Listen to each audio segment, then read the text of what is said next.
ধুত্তারি, রোজ রোজ কার চালের ইডলি খেতে ভালো লাগে? তাই আজকে আমিও ইন্টারনেট দেখে এই মুগ ডালের ইডলির রেসিপিটা শিখে প্রথমবার ট্রাই করেছি। তা চলুন এটা কিভাবে করেছি দেখে নেওয়া যাক। সারা রাত প্রথমে 100 গ্রাম মতো মুগ ডালকে ভিজিয়ে রেখেছিলাম। তারপর ওটা ভালো করে জল ঝরিয়ে নিতে হবে গ্রাইন্ড করার সময়। জল ঝরিয়ে নিয়ে তারপরে গ্রাইন্ডারে দিতে হবে। দেখুন একদম আমি একটা ঝাঁঝরির মধ্যে মুগ ডালটাকে জল ঝরিয়ে নিয়েছি। তারপরে পরিমাণ মতো অল্প আদা, আমি এখানে 2টো কাঁচা লঙ্কা ব্যবহার করেছি। আপনারা যদি ঝাল বেশি খেতে চান সেটা বেশি দেবেন, যদি আরও কম খেতে চান তাহলে আরও কম দেবেন।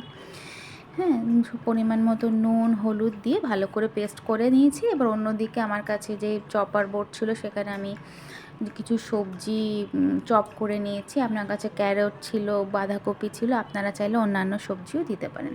তারপর একটা বলে স্মুথ পেস্টটাকে দিয়ে ভালো করে ফাটাতে হবে। তারপর অল্প অল্প করে দই দিয়ে মিক্সারটাকে ভালো করে ফাটিয়ে ওই কুচনো সবজিগুলো ওর মধ্যে দিয়ে দিতে হবে। খুব ইজি রেসিপি, একদম ইডলির মতোই খেতে, শুধু স্বাদটা একটু ডিফারেন্ট। একটু একঘেয়ে খেতে খেতে যখন ইচ্ছা না করে তো এরকম বানিয়ে নিতে পারবেন। আর সাউথ ইন্ডিয়ান ডিশ মানেই তো কারি পাতা সর্ষে ফোড়ন মাস্ট, তাই ওটা না চললে তো হবে না। আপনারা চাইলে এটা ঘিতেও ফোড়ন দিতে পারেন, তো আমি সাদা তেলে এটা ফোড়ন দিয়েছি।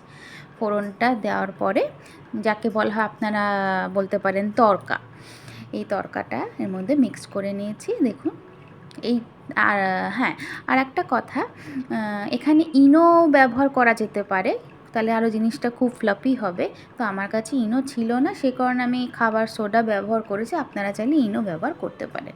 তারপরে একটা ইডলি স্ট্যান্ডে ভালো করে তেল ব্রাশ করে নিয়েছি অল্প করে। তারপর 2 চামচ করে এই ব্যাটারটাকে দিয়েছি। বেশি ব্যাটার দিলে কি বাইরে বেরিয়ে যাবে, জিনিসটা খারাপ হয়ে যাবে, সেই জন্য অল্প অল্প করে 2 চামচের বেশি আমি দিইনি। দেখুন ঠিক এইভাবে করে নিয়েছি। একে একে এইভাবে সব কটা সাজিয়ে নিয়ে তারপর আমি ইডলি স্ট্যান্ডে অল্প গরম জল বসিয়ে আগে থেকেই রেখেছিলাম। জলটা গরম হয়ে আসলে তারপর এটা বসিয়ে দেবো। দেখুন সিম আঁচে 10 মিনিট লেগেছিল আমার রান্নাটা করতে। দেখুন পুরো আমার ইডলি রেডি, ভীষণ সফট হয়েছিল।